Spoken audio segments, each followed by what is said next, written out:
Assalamualaikum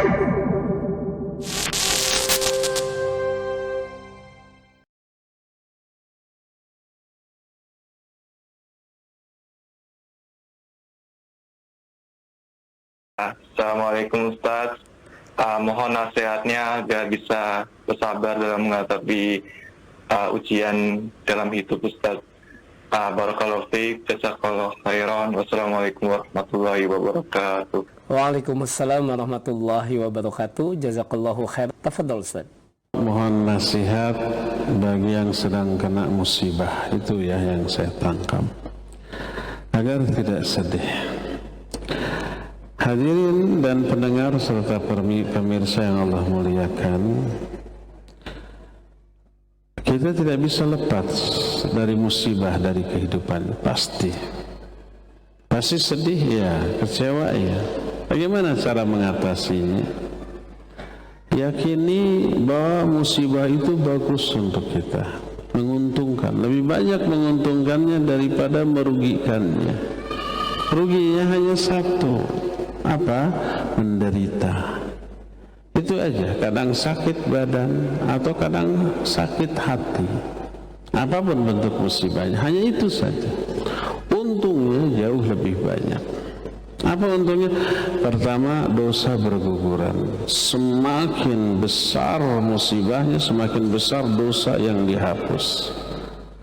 Nabi SAW menyatakan, ma min muslimin yusibul adha, tidaklah seorang muslim yang ditimpa dengan kesakitan macam-macam, wala hamun wala huznun, atau keresahan, kesedihan, wala saqmun wala maradun, ataupun penyakit, ataupun apapun, sampai ada duri yang melukai kulitnya, kecuali Allah akan gugurkan, akan hapuskan dosa-dosa orang itu karena musibah tadi.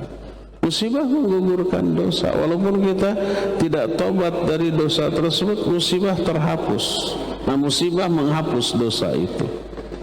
Makin besar musibah, makin besar dosa yang terhapus. Itu yang pertama. Kedua, sabar di atas musibah itu melahirkan pahala. Makin besar penderitaan, makin besar pahala. Sampai dikatakan innama yuwaffas sabirun ajrahum bighairi hisab. Allah hanya akan memberikan pahala kepada orang yang sabar tanpa hitung-hitungan, digelontorkan dengan jumlah yang sangat banyak. Al-ajru ala qadril masyaqqah, pahala berbanding lurus dengan besarnya penderitaan. Makin menderita makin besar pahala. Yang kedua, keuntungan kedua. Keuntungan ketiga, doa orang yang sedang terkena musibah itu dikabul oleh Allah, walaupun orang itu banyak dosa. Tahu nggak kenapa orang yang dizalimi dosanya dikabul? Karena ketika dia dizalimi, dia menderita minimal sakit hati, doanya dikabul. Ketika sakit, dia dekat dengan Allah, doanya dikabul. Allah menyatakan, ya ibna Adam, maritu walam ta'udni, hai anak Adam, dulu aku sakit tapi kamu tidak melayatku, kata Allah. Anak Adam itu berkata, Rabbi kaifa a'uduka wa anta rabbul alamin, ya Allah bagaimana aku melayatmu padahal engkau penguasa semesta alam. Masa Allah sakit gitu ya? Kata Allah, amma alimta anna abdi kana maridan falam ta'udhu, amma alimta in udatahu wajadtani indah. Bukankah kamu tahu dulu ketika kamu hidup di dunia ada hambaku yang sakit, kamu tidak melayatnya. Padahal kalau kamu melayatnya, aku berada di samping orang yang sakit itu. Allah dekat dengan orang yang sakit.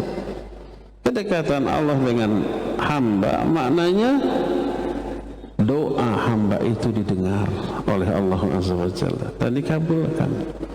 Maka ketika terkena musibah, baik sakit atau musibah lainnya, sering-sering berdoa, Allah akan kabulkan. Itu keuntungan yang ketiga. Kalau nggak sakit, nggak kena musibah, doanya belum tentu makbul.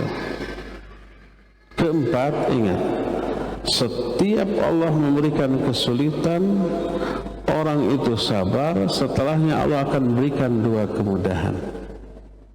Ayat inna ma'al usri yusra, inna ma'al usri yusra, satu kalimat diulang dua kali secara persis. Apa maknanya? Maknanya setelah satu kesulitan Allah akan berikan dua kemudahan.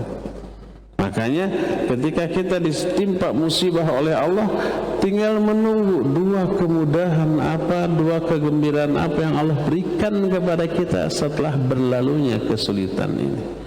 Sehebat apapun penderitaan pasti akan berlalu.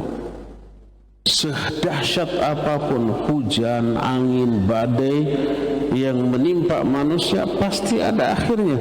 Setelah badai berlalu, langit kembali membiru, suasana kembali cerah, ketenangan, kenyamanan kembali terasa oleh setiap orang setelah badai berlalu. Begitu juga badai kehidupan. Oleh karena itu pantas, karena banyaknya keuntungan dari musibah, pantas kalau Allah mencintai seorang hamba, Allah akan berikan musibah kepada orang itu agar orang itu memperoleh banyak keuntungan.